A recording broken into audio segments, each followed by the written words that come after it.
تو 6 کتابیں جو آپ کے سامنے رکھی ہیں آپ کی تعریف کے مطابق یہ بھی بدعت ہیں. شیخ سعدی یادن اے میں پھنس گیا جی میں کھوتا چکڑ جی پھنس جا در مرشد دا چھڈی نہیں تے ہو جاویں گا روگی جیڑی بکری اجڑوں نکھڑی او پگیاڑاں جوگی. ایتھیسٹ پتہ نہیں کیا کچھ کہتا وہ بولن ہی نہیں ہوتا یار ساڈے کو کیا ایتھیسٹ کہ بابا جی 65 وچ تے آئے 100 تے 71 وچ کیوں نہیں آئے. تو بزرگاں فرمایا بھی پتر گل سنو اسی اللہ دے بندے ہیں. اللہ فرقوں والے مفتیوں کا فتویٰ دیکھو وہ لکھتے ہیں واللہ عالم اور جماعت کا جو مفتی ہوگا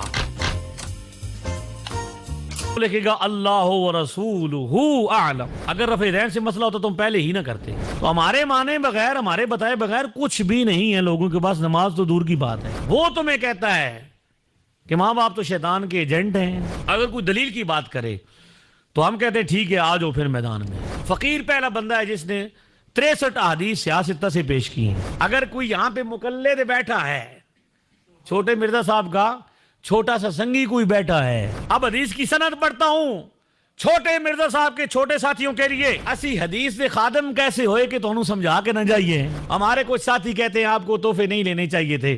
ہم نے کہا ہمارے گھر بندے آئے تو ہم گھر میں بندوں کو نکال نہیں سکتے. اخلاق نبویہ کا تقاضا ہے. اسی انہوں نے منصف پڑھایا تو انہوں نے مناظر بنانا پھردا میں. مناظر تیرے سامنے صرف 2 قدم تے بیٹھے ہیں. یہ آفر لامحدود مدت تک کے لیے موجود ہے. پریشانی یہ ہے کہ بندہ جیلم سے نکل آیا 4 سال ہو چکے ہیں کتاب لکھے ہوئے رد کا ایک لفظ بھی نہیں آیا. اچھا حضور کی سنت تھی تو حضور اپنی سنت کو گھوڑے کی پوچھل سے ملا رہے ہیں. یہ 2 حدیثیں ہیں جی 1186 بھی تو پڑھ لیں اور ایک جواب بھی جیلم شریف تو لے لیں. یہ سب جھوٹ ہے.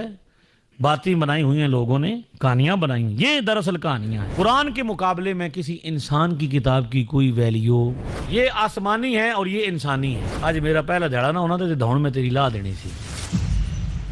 آپ کہتے ہیں کہ 15 شعبان المعظم کو وہ مردوں کی ارواح آپ کے گھروں تک آتی ہیں اور آپ کہتے ہیں کہ جا کے قبروں کی زیارت کریں تو ملاقات تو آپ کی پھر بھی ان سے ہونی کوئی نہیں ہے تو فائدہ کیا.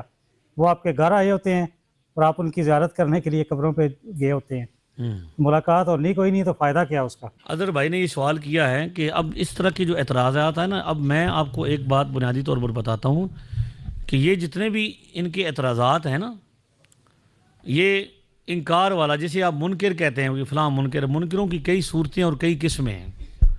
مختلف ان کی کئی صورتیں ہیں. تو انکار دراصل جو ہے یہ الحاد کی طرف لے کے جاتا ہے بندے کو. وہابیت ہو یا جتنے بھی قسم کے بد مذہب ہیں جب آپ اہل سنت سے جدا ہوں گے تو نتیجہ یہ نکلے گا کہ خدا نخواستہ ایک وقت آئے گا کہ آپ دین سے بھی بیزار ہو جائیں گے. انکار کرتے کرتے آپ کیا پہنچیں گے کہاں تک. ابھی جو آئے میں نے حدیث شریف پڑھی تھی نا خطبے میں کہ حضور نے ارشاد فرمایا میری امت کبھی گمراہی پر جمع ان امتی لا تجتمع علی ضلالۃ. میری امت اس طریقے نے مجھے پچھلے 3 پر جمع نہیں ہوگی. مطلب یہ کہ امت کا کثیر طبقہ کبھی بھی غلط کام گمراہی کام والا کام بدعت گمراہی ہے نا. تو بدعت کرنے والے اگر بالفرض شب برات کو بدعت قرار دیا جائے بالفرض تو شب برات منانے والے زیادہ ہیں یا نہ منانے والے زیادہ ہیں دنیا میں.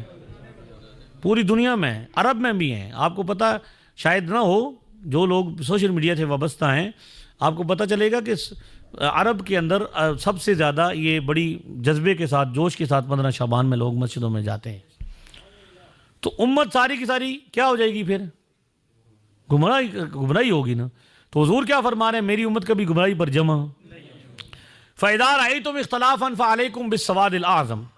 اگر تم یہ دیکھو کہ اختلاف ہو رہا ہے لوگوں میں لوگ کیا کر رہے ہیں اختلاف پیدا کر رہے ہیں تو مسلمانوں کی سب سے بڑی جماعت کی پیروی کرو اس کو فالو کرو کہ مسلمانوں کی سب سے بڑی جماعت کا جو عقیدہ نظریہ اس کے پیچھے چلتے رہو. اس کا ترجمہ میاں صاحب نے کیا تھا در مرشد دا چھڈی نہیں تے ہو جاویں گا روگی جیڑی بکری اجڑوں نکھڑی او پگیاڑاں جوگی.